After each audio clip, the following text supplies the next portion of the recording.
रसिकांच्या उदंड प्रतिसादाला रंगला संगीतभूषण. पंडित राम मराठे संगीत महोत्सव. तिसऱ्या दिवशी संगीत बावनखिणीचा हाऊसफुल प्रयोग.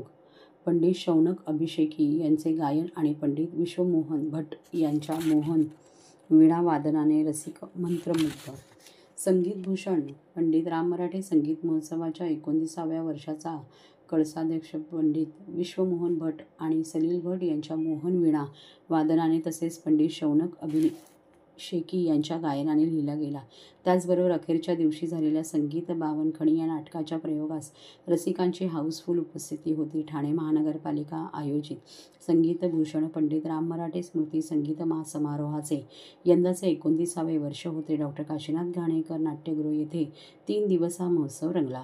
रविवारी महोत्सवाच्या सांगतेच्या दिवशी लेखक विद्याधर गोखले यांच्या समर्थ लेखणीमुळे अजरामर झालेले आणि यशवंत देव यांच्या संगीताने नटलेले संगीत बावनखिणी हे 2 अंकी नाटक सादर झाले. त्याची रंगावृत्ती, नेपथ्य संकल्पना आणि दिग्दर्शन श्रीकांत दादरकर यांचे होते.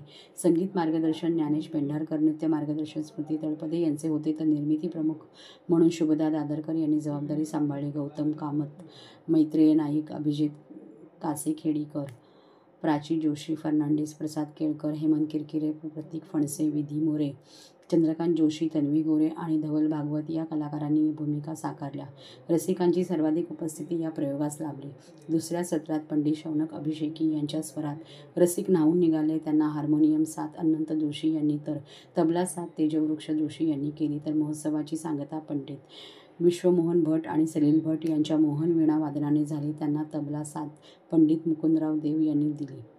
या महोत्सवात कलाकारांचे स्वागत अतिरिक्त आयुक्त 1 संदीप माळवी, अतिरिक्त आयुक्त 2 प्रशांत रोडे आणि उपायुक्त माहिती व जनसंपर्क उमेश बिरारी यांनी केले. तर संपूर्ण महोत्सवाचे प्रवाही सूत्रसंचालन निवेदन राजेंद्र पाटणकर यांनी केले.